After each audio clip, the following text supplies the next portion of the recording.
Hello, Medicos. I am Dr. Afifa Tanveer and I am a student of third year medical college and I am pursuing my education in Doctor of Physical Therapy. So let's begin. मैं एक video series बना रही हूँ जिसमें मैं आपको explain करूंगी कि आप डीपीटी के पर्टिकुलर सब्जेक्ट को किस तरह से पढ़ सकते हैं और उसके अंदर अच्छे ग्रेड्स कैसे ले सकते हैं। तो इस सीरीज को स्टार्ट करने से पहले मैं आपको बताती हूँ कि व्हाट इज द रीजन कि मैं ये सीरीज स्टार्ट क्यों कर रही हूँ। So the first reason is कि आप लोगों के बहुत ज्यादा टेक्स्ट आ रहे थे, डीएम्स आ रहे थे कि आप ये सीरीज बनाएं, आप हमें सब्जेक्ट वाइज गाइडेंस दें। So I am making this series. Another reason is that कि मेरा मेडिकल कॉलेज में 3.98 सीजीपीए है और जब मैं स्टडी कर रही थी तो मुझे बहुत ज़्यादा टाइम लगता था डिफरेंट सोर्सेज को सर्च करने में और उसके बाद डिफरेंट बुक्स को कंपेयर करने में। And eventually I figured out and अल्हम्दुलिल्लाह I got good marks and good grades in subjects. So I decided to help you guys. So now let's start this series, and today I am going to tell you how to study physiology in your medical college. तो basically physiology है क्या?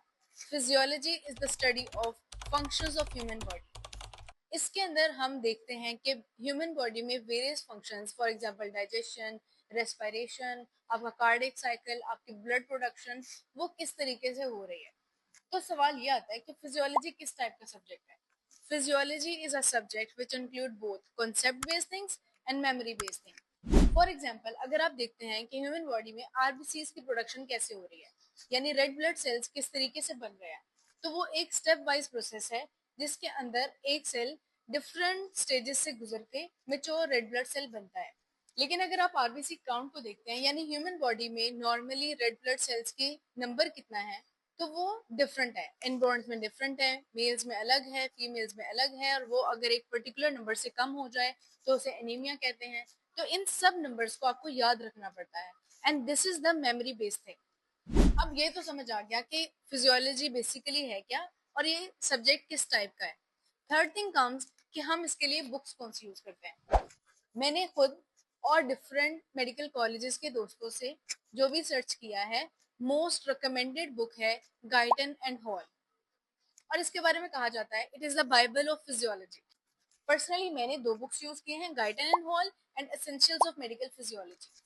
तो Guyton and hall बहुत ज्यादा lengthy है और हर concept बहुत ज्यादा डिटेल में एक्सप्लेन किया गया है, जबकि essential of medical physiology comparatively Guyton and hall थोड़ी सी छोटी है और उसके अंदर बहुत चीजें कंसाइज करके लिखी गई हैं। अब मैं आपको बताऊंगी कि पर्सनली मैंने फिजियोलॉजी कैसे पढ़ी और उसके बाद किस तरीके से मैंने उसमें एक ग्रेड लिए।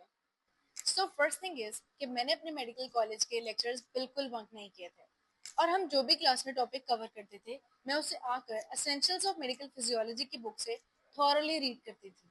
उसके बाद अगर मुझे कुछ भी समझ नहीं आता था तो मैं गाइटन एंड हॉल की बुक से हेल्प लेती थी, और अगर स्टिल मुझे फिर भी कुछ कंफ्यूजन होती थी तो मैं हमेशा यूट्यूब चैनल से वीडियोस देखती थी, और जो यूट्यूब चैनल्स मैं यूज करती थी वो मैं आपको रिकमेंड करूंगी इस वीडियो के एंड में। एक प्रो टिप जो कि मैं यूज करती थी फिजियोलॉजी को स्टडी करने के लिए, कि मैं कभी भी फिजियोलॉजी के सिलेबस को लास्ट टाइम तक पाइल अप नहीं होने देती थी।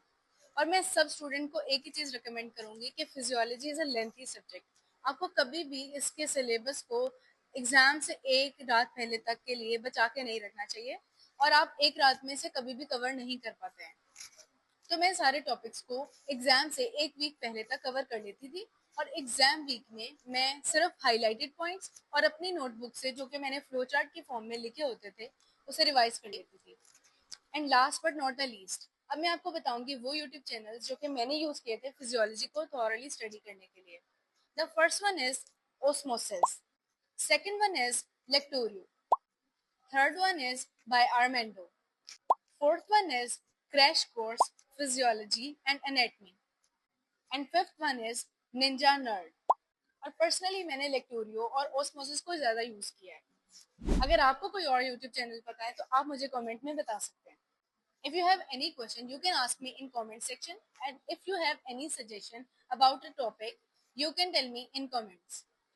Thanks for watching and subscribe my channel so that you do not miss any update.